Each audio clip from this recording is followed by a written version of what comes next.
this week's edition of What's in the Box. We're about to roll up on the Golden household and see if Bob wants to play. Let's go.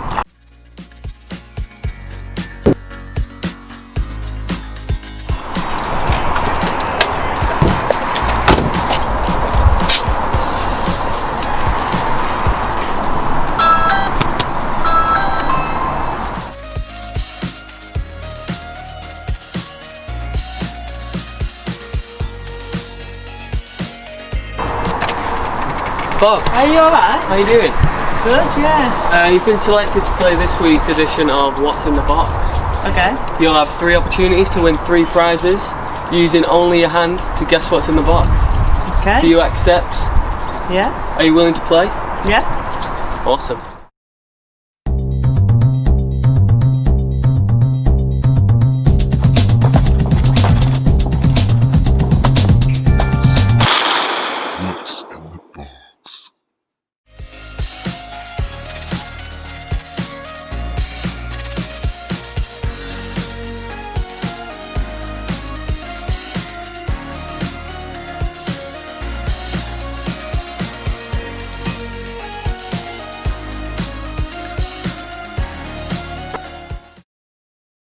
Let's get going.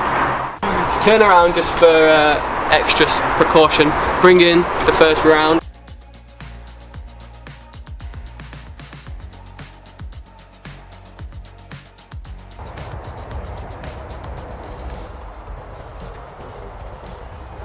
Any ideas? You have 3 guesses. Is it Teddy? It is a teddy. Are we accepting a teddy? Can you describe the teddy? Hairy. Hairy? A hairy teddy? Do you have any idea what film it could be from? Trolls. Yes! How did you know? I had to try to think what the film was. I couldn't think. We have a little Trolls toy. Bob, you just won yourself a lovely pair of quality reading glasses. There you go, maybe you'll use them for later life. As soon as your hand goes in the box, 30 seconds starts. Pull it apart, get in there. Oh yeah, there you go. Oh, it's cold. What do you think? Any ideas? What does it feel like? Feels like cake. Okay. Or slime, I can't tell. Ooh, I'm gonna have to press you for an answer.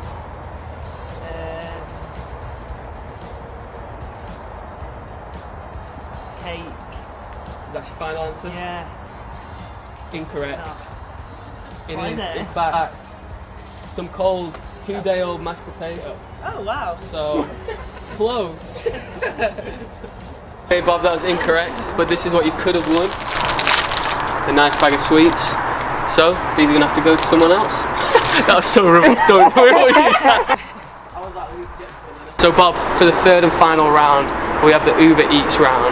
And we've put on order what is apparently your favourite fast food, a McChicken sandwich meal with a vanilla milkshake. Okay? That's what's on the line here. If you guess correctly, then you have all that to enjoy yourself. If you guess incorrectly, then we're all going to eat that food in front of you. Do you understand? Yeah. Alright, round 3, here we go.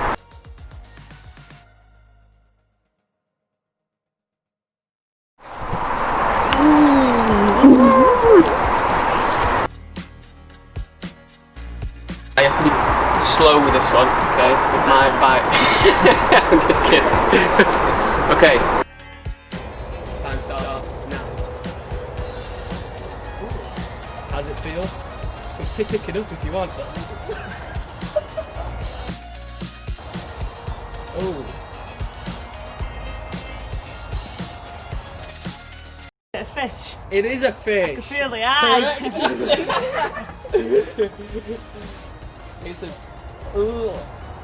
It's a local rainbow trout.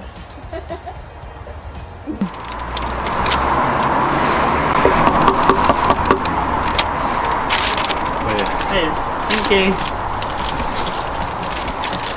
Thank you. What did you say to him? Did you say to that? How did you just...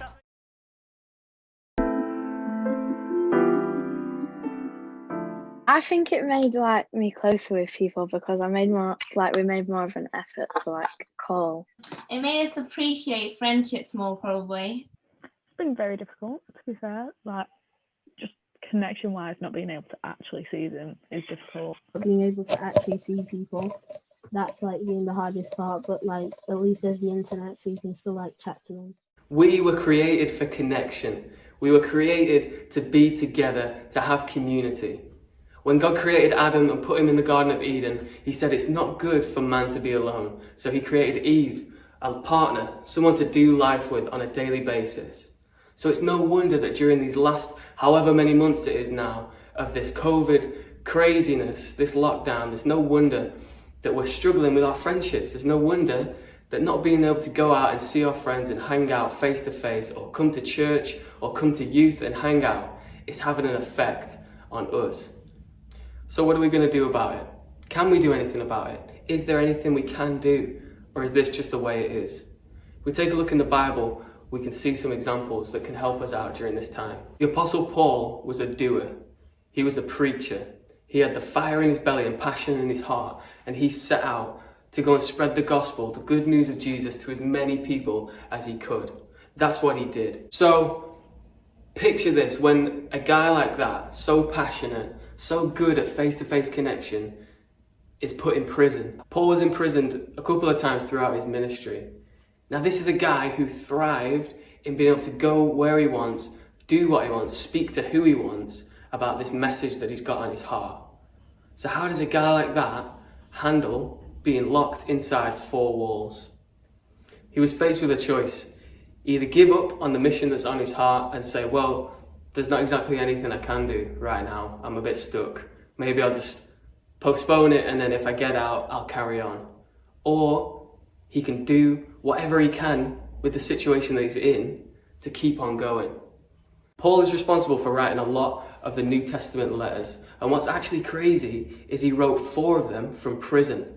He wrote the book of Ephesians, Corinthians, Philemon, and Philippians, all from a prison cell. He knew that, okay, I can't go out and speak to these churches. I can't go to these cities and spread the gospel. What can I do from my prison cell? I can pick up a pen, piece of paper, and send letters. He did everything within his power and with his resources to keep doing what he knew he was supposed to do. In Exodus chapter 4, Moses is being challenged by God to go on the mission that ultimately is what we know him for, really, which is setting the Israelites free from slavery. And Moses is coming up with excuses. I'm not a good speaker. I'm just a shepherd. I'm not good enough. All these things that we probably feel as well from time to time. And God just simply asks him, what is in your hand? What is in your hand? And at the time, Moses was a shepherd and he just had a staff in his hand. Now, it might seem pretty random, but this staff is what God uses through Moses to actually set the Israelites free, to perform crazy signs and wonders and miracles all through this thing that he had in his hand. And my challenge to you, my question to you during this time that, yeah, it sucks we can't see our friends, we can't hang out with people we want to, maybe we're stuck inside. I want to ask you the question, what is in your hand? What do you have access to? It's human nature to maybe focus on the negative of a situation, to maybe say, oh, this is rubbish because I can't do this, I can't see my friend, I can't go here, I can't do that. Let's stop focusing on what we can't do and focus on what we can do. What's in your hand? Do you have a phone? What are you watching this on right now? Can you text a friend? Ask them how they're doing, send a bit of encouragement, maybe text a Bible verse or call someone up just for a chat. Do you have a laptop or a tablet or anything? Do you have access to Zoom? Because we are running online communities. We do have Zoom calls, we have small groups, things for you to get stuck in with and keep that community that we are created for. So what is in your hand right now? For Paul, it was a pen and paper, and he used that, whatever he could, to keep spreading the gospel. And he created letters that we still read today in the Bible. Because it doesn't matter what is in your hand, how significant it is or insignificant. If God can use a piece of wood to perform miracles, if he can use a pen and paper to spread his love throughout nations, then whatever you have in your hand, he can use Not only to maintain friendships or keep in touch with people, but to build new ones and to actually have friendships that thrive in this time rather than dwindle and suffer. Let's be a youth, let's be a people that don't focus on what we can't do and get bogged down in that, even if the rest of the world is. Let's focus on what we can do. Let's focus on what is in our hand and trust God that He will turn that into something incredible. Thanks for watching. We hope you enjoyed and are encouraged by today's video. We love you and we miss you, and we hope to see you soon.